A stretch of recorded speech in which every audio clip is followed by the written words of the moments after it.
Plan नहीं था कि इतने आगे तक करें। भंडारे को लगातार अब महाशिवरात्रि तक करने का आयोजन किया गया। बहुत बढ़िया नियोजन हो रहा है। धन्यवाद है बघेल सर को, बहुत बहुत धन्यवाद है, बहुत अच्छी सेवा कर रहे हैं। पानी की बोतलें और कुछ फूड्स के पैकेट्स हमने बंटवाए थे। देश के जो लोग आ रहे हैं उनकी सेवा करने का अवसर हमें यहाँ से प्राप्त हो रहा है। सुने थे ट्रैफिक वगैरह जाम है, लेकिन ऐसा कुछ नहीं है। हमारे देश में वैसे तो 4 जगहों पर हर 12 साल में महाकुंभ का आयोजन होता है, लेकिन इस वर्ष 2025 में जो प्रयागराज में महाकुंभ हुआ उसने सारे रिकॉर्ड तोड़ दिए। भारत में करीब 140 करोड़ की आबादी है, जिसमें से 50 करोड़ से अधिक लोग अब तक महाकुंभ में स्नान कर चुके हैं। महाकुंभ का दबाव यह माना जा रहा था कि माघ की पूर्णिमा के बाद वहाँ का दबाव कम हो जाएगा, वहाँ पर जाने वालों की भक्तों की संख्या में कमी देखने मिलेगी, लेकिन उसके बावजूद भी महाशिवरात्रि तक चूँकि यह महाकुंभ का आयोजन हो रहा है, उसमें महाशिवरात्रि के अंतिम स्नान को लेकर अभी भी भक्तों में जो उत्साह है वह देखा जा रहा है। किस तरह से बड़ी संख्या में अभी भी भक्त वहाँ पर पहुँच रहे हैं। इस वक्त मैं जबलपुर से कटनी प्रयागराज को जोड़ने वाले मुख्य हाईवे पर मौजूद हूँ। आप देख सकते हैं कि वाहनों का दबाव किस तरह है। अभी भी जो ट्रैफिक है वह है हाईवे पर बहुत बड़ी संख्या में देखा जा सकता है, क्योंकि अमूमन जब आमतौर पर बात करें तो यह ट्रैफिक जो कारें निकल रही हैं, खासकर जो निजी वाहनों से लोग वहाँ पर पहुँच रहे हैं, उनकी संख्या बेहद ज़्यादा देखने मिल रही है। इस वक्त जबलपुर संस्कार धानी में प्रयागराज कुंभ जो लोग स्नान करने जा रहे हैं उनके लिए किस तरह की व्यवस्था की गई उसका जायज़ा लेने भी हम जबलपुर कटनी नेशनल हाईवे 30 पर पहुँचे हुए हैं। आप देख सकते हैं इस वक्त मैं जहाँ ये नेशनल हाईवे पर मौजूद हूँ, यह है प्रयागराज महाकुंभ जाने वाला सीधा रास्ता है और यहाँ पर तमाम भक्त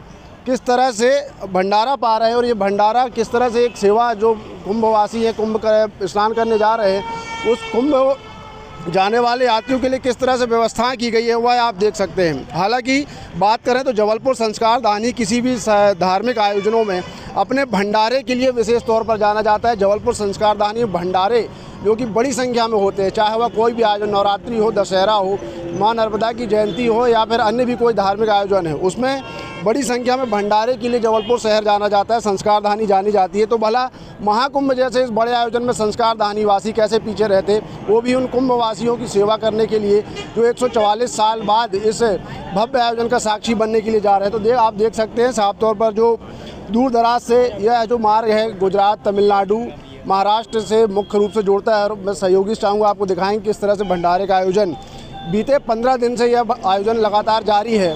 क्योंकि यह आयोजन करने का जो आयोजक हैं उनका इतना प्लान नहीं था कि इतने आगे तक करें, लेकिन महाकुंभ के यात्रियों की संख्या को देखते हुए और उन भक्तों का उत्साह देखते हुए इस भंडारे को लगातार अब महाशिवरात्रि तक करने का आयोजन किया गया। भंडारे के साथ साथ आप मेरे पीछे देख सकते हैं कि निःशुल्क दवाइयों की व्यवस्था भी की गई। ऊपर बैनर दिखाई दे रहा होगा।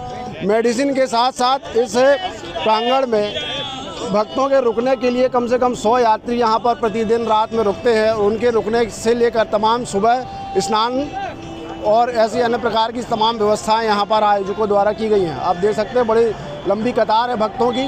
तो सबसे पहले कुछ भक्तों से बात करते हैं, वो कहाँ से आ रहे हैं और कहाँ जा रहे हैं। कहाँ से आ रहे हैं? महाराष्ट्र, सातारा। आ रहे हैं प्रयागराज। क्या प्रयागराज क्यों जा रहे हैं? कुंभ के लिए जा रहा हूँ। एक बड़ा आयोजन आप रास्ते पर देख रहे हैं, इस तरह का भंडारा हो रहा है, कैसा, क्या कहेंगे इसके बारे में? बढ़िया नियोजन है। इस तरह की सेवा की जा रही है कुंभ वालों के लिए, बहुत बढ़िया नियोजन हो रहा है। तो देखिए साफ तौर पर देखिए महाराष्ट्र से श्रद्धालु आए हुए और आगे जा रहे हैं। आप कहाँ से आए भाई साहब? मुंबई से। कहाँ जा रहे हैं? हम लोग प्रयागराज।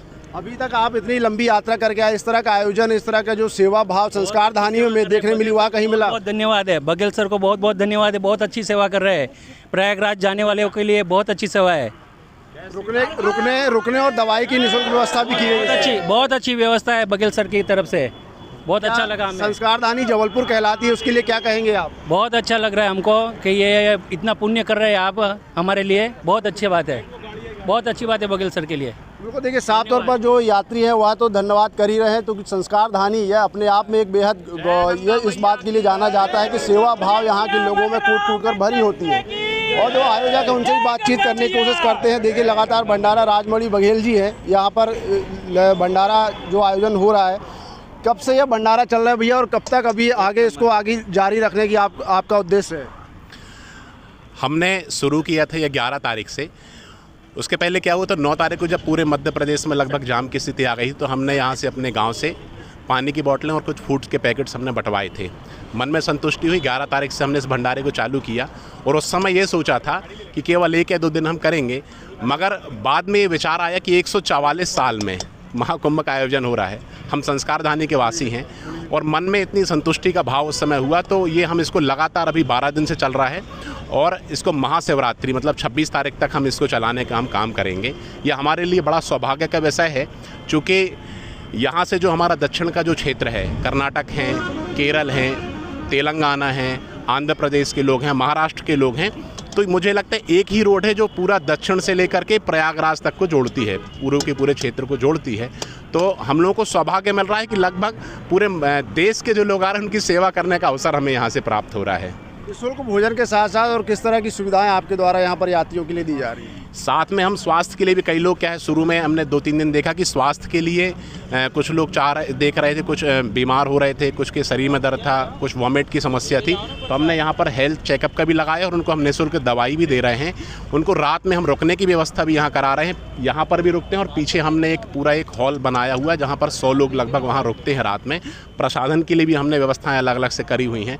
पानी के बॉटल्स भी जो हम यहाँ भी देते हैं और जाते समय भी हम निवेदन करके उनकी गाड़ियों में भी रखते हैं। तो ये सौभाग्य है हमें कि ये करने का हमें अवसर मिल रहा है, क्योंकि हमारे देश के यशस्वी प्रधानमंत्री जी भी ये कहते हैं कि आम जनमानस की सेवा करना हमारा पहला धर्म है। तो उस पर हम चलने का हम प्रयास कर रहे हैं और हम जनसेवा को, मैं सोचता हूँ कि इससे अच्छा हमें मौका मिलेगा नहीं, जहाँ पर सनातन की जो हमारी संस्कृति है, सनातन की जो हमारा परंपरा है, उसको आगे बढ़ाने का काम जो हमारे चल रहा है। इतने बड़े महायज्ञ में हम सभी सहभागी होना चाह रहे हैं। देखिए, साफ तौर पर जो एक सेवा का भाव वह लेकर यह कार्य कर रहे हैं और महाकुंभ यात्री प्रतिदिन कम से कम 10,000 लोगों की जो बात कर रहे हैं, जो आयोजक है यहाँ के निःशुल्क भंडारा जो चल रहा है, और उसके साथ साथ यहाँ पर लोगों के रुकने की, प्रसाधन की और उसके साथ निःशुल्क दवाइयों का वितरण भी। कुछ और भी सहयोगी जो भंडारा प्रसाद यहाँ पर वितरण कर रहे हैं उनसे ही बातचीत करते हैं। भैया, कब से आप ये काम भंडारा चल रहा है यहाँ पर? ये 12 दिनों से लमसम भंडारा चल रहा अभी। कैसा लग रहा है आपको, इतने लोग जो महाकुंभ यात्री जा रहे हैं उनके लिए इस तरह का सेवा भाव जो आप लोग कर रहे हैं? भैया बहुत अच्छा लग रहा है, बहुत अच्छा। सभी जो है संस्कारधानी जबलपुर के वासी हैं और संस्कारधानी जो कि अपने संस्कारों के लिए विशेष तौर पर जानी जाती है। कुछ महिला यात्री भी उनसे ही बातचीत करते हैं। कहाँ से आई हैं आप? नागपुर से। एक बड़ा एक महाकुंभ यात्रियों के लिए इस तरह का निःशुल्क भंडारा, रुकने की व्यवस्था किस तरह पूरे यात्रा के दौरान आपने कहीं देखा या क्या कहेंगे इसके लिए? हाँ, 1-2 जगह देखे हैं। बहुत अच्छी सुविधा, बहुत अच्छी सुविधा है।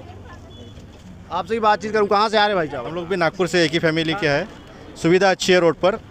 सुने थे ट्रैफिक वगैरह जाम है, लेकिन ऐसा कुछ नहीं है, बढ़िया, एकदम बढ़िया है। क्योंकि साफ तौर पर जो यात्री हैं वह भी इस बात से बेहद खुश नज़र आ रहे हैं और बेहद उन्हें एक जो अनुभूति है कहना चाहिए वह हो रही है कि किस तरह से लोगों का जो सेवा भाव है वह महाकुंभ यात्रियों के लिए इस तरह के भंडारे का आयोजन किया जा रहा है। साथ साथ निःशुल्क दवाइयों का वितरण और लोगों के रुकने की व्यवस्था भी यहाँ पर की जा रही है। तो बात करें यदि महाकुंभ की, तो साफ तौर पर देखा जा सकता है कि माघ की पूर्णिमा के बाद अंदाज़ा लगाया जा रहा था कि लोग महाकुंभ के यात्री हैं उनकी संख्या में कमी आएगी, लेकिन उसके बावजूद भी लोगों का उत्साह अभी भी महाकुंभ जाने के लिए दिखाई दे रहा है और बड़ी संख्या में लोग अभी भी महाकुंभ के लिए प्रस्थान कर रहे हैं, जो कि शिवरात्रि तक स्नान करने के बाद अपनी यात्रा को पूर्ण करेंगे। धर्म गौतम, IBC 24 जबलपुर।